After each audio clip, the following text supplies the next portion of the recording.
네, 안녕하세요. 소문보험금이 찾아드리는 손해사정사 드립니다. 교통사고로 손해사정사 선임을 고민하고 계신 분들이라면 오늘 영상 끝까지 시청해주세요. 오늘은 교통사고에서 손해사정사 선임이 필요한 경우에 대해서 설명드립니다. 네, 교통사고가 발생하게 되면 강한 외력에 부딪히는 경우가 많아 뼈가 골절되는 경우가 많습니다. 단순히 실금이 간 정도의 선상골절이라면 수술 없이 보존적 치료를 시행하는 경우가 많지만 뼈가 부러지거나 어긋나게 되는 경우 수술을 시행하게 되는데요. 이때 수술을 시행하고 나서 관절면 손상 등으로 인해서 신체에 후유장애가 남는 경우가 많습니다. 또한 십자인대 완전 파열 등으로 수술적 치료를 하는 경우에도 사고 전의 상태로 완전한 회복이 불가능하기 때문에 이 경우에도 후유장애가 잔존하게 됩니다. 이렇듯 후유장애가 남는 경우라면 교통사고 합의금 항목인 상실수익액 산정에 직결되는 부분이 되므로 손해사정사 선임이 필요한 상황이라고 할 수 있겠습니다.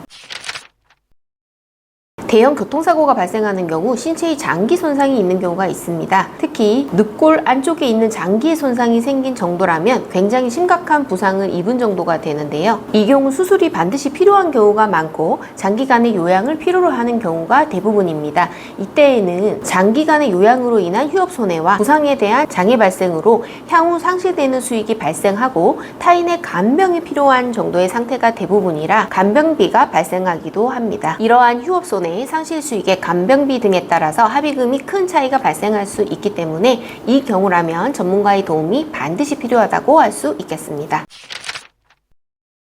교통사고로 인해서 뇌손상이나 척수손상이 발생하는 경우가 있습니다. 대형 교통사고가 일어나거나 오토바이 사고가 일어난 경우가 많은데요. 이 경우라면 손해사정사 위임이 필요합니다. 뇌손상이나 신경손상의 경우 신체에 마비를 동반하는 경우가 있는데요. 이 경우 일상생활에 있어 상당한 제한을 받을 수밖에 없고 그로 인해서 경제적 활동이 힘든 경우가 많습니다. 이 경우 타인의 간병이 필수적인 경우도 많고요. 이때 간병비나 가정간호비를 얼마나 인정받느냐가 매우 중요한 부분 중 하나입니다.